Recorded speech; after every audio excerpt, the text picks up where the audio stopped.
biasanya sejak awal Ramadan ada satu tanggal yang ditunggu-tunggu, Habib. Pokoknya mau dapat Lailatul Qadar.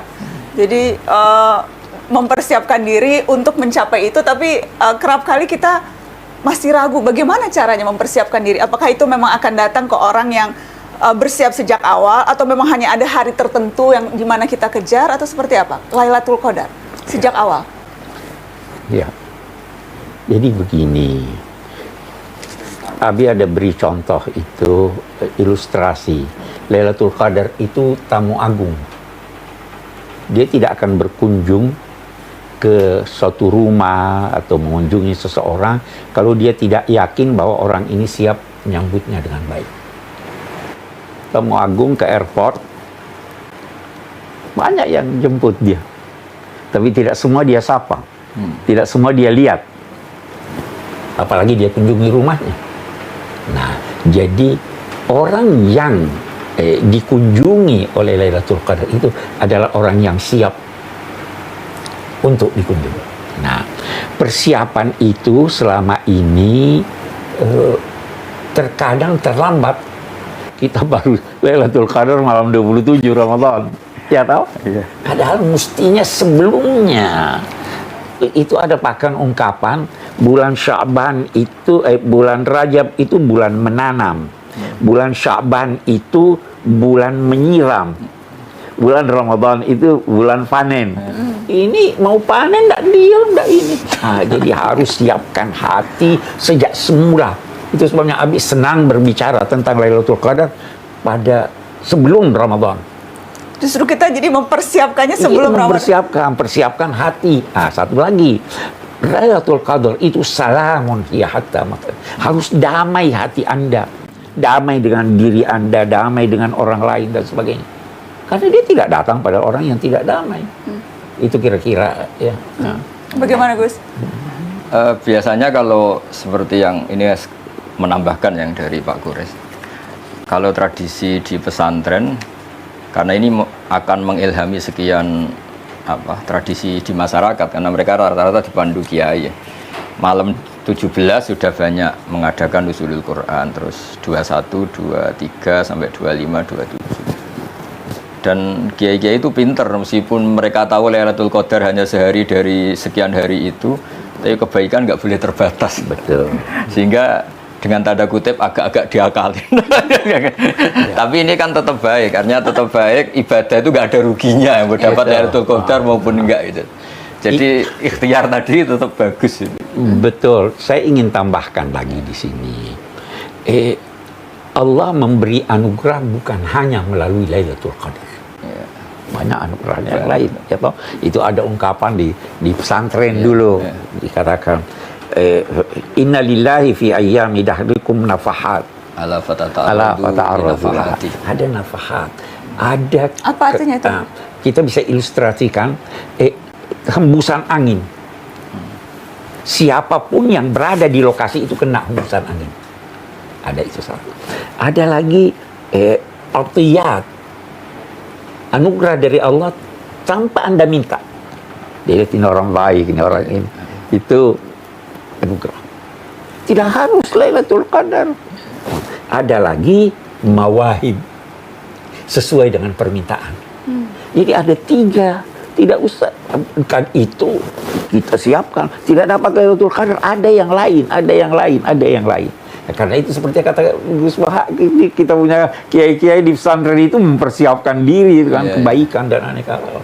Gitu. Karena nggak ada ruginya tadi. Nggak ada ruginya. Tidak ada ruginya. Bahkan sekedar iman akan wujudnya Lailatul Qadar itu bagian dari kebaikan sudah. Betul. Karena banyak juga nyuwun sewu yang terlalu ekstrim. Lailatul Qadar sekarang nggak ada, itu kan malam turunnya Quran. Sekarang Quran sudah tidak turun lagi, kan malah ngeri kalau seperti itu. Makanya ini pentingnya ngaji bahwa teks tentang Lailatul Qadar itu didawuhkan Rasulullah lewat hadis sahih, dan Nabi jelas-jelas ngendikan faltamisuha fil ashril awakhir, maka carilah di ashril awakhir. Di mana-mana nyari itu ya ada persiapan, seperti yang dikatakan Pak Kures tadi. Kelirunya kita ini nggak persiapan, tahu-tahu merasa mencari ini. Nah, kalau nggak persiapan namanya penunggu, bukan pencari. Bukan pencari, betul. Nah, jadi kalau di ilmu lughat itu penting sekali. Saya berkali-kali cerita di beberapa forum kalau pas ngaji. Ketika Imam Syafi'i ditanya, kenapa sih tayamum di padang sahara harus mencari air dulu? Kan sudah karuan tidak ada air, kenapa harus nyari air dulu baru sah tayamum sebagai pengganti air? Imam Syafi'i saat itu menjawab, Isla yuqalu liman lam yatlub lam yajid.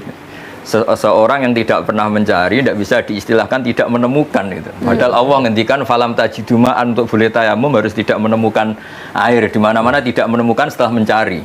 Sama di mana-mana mencari itu ya ada ikhtiar, faltamisu persiapan. Kalau tidak persiapan namanya menunggu bukan mencari.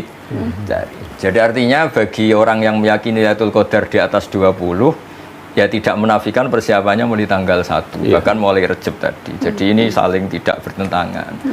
Dan kalau kita bicara persiapan, apakah itu artinya persiapan ritual kita tambah, Bi? Jadi sholat sunnahnya ditambah, ngajinya diperbanyak, hal-hal seperti itu yang dimaksudkan dengan persiapan atau bisa lebih dari itu? Kalau saya secara pribadi ya, dan ini lagi-lagi ngikuti panduan kitab-kitab, makna Ramadan kan nyari pahala. Nyari pahala itu paling enggak ya dapat ya.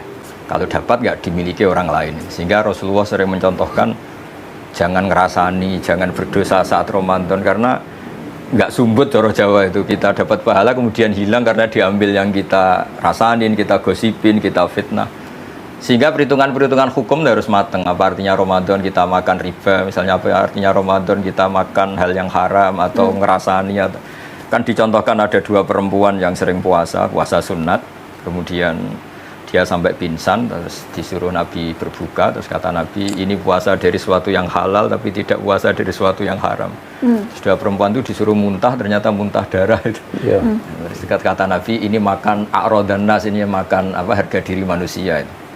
Nah sehingga hukum-hukum tentang puasa itu harus selain hukum dasar fikih, tidak melakukan sesuatu yang membatalkan puasa itu baku ya, juga pakai hukum-hukum ilmu tasawuf, jadi menjauhi riba, menjauhi namimah, menjauhi itu yang lebih penting.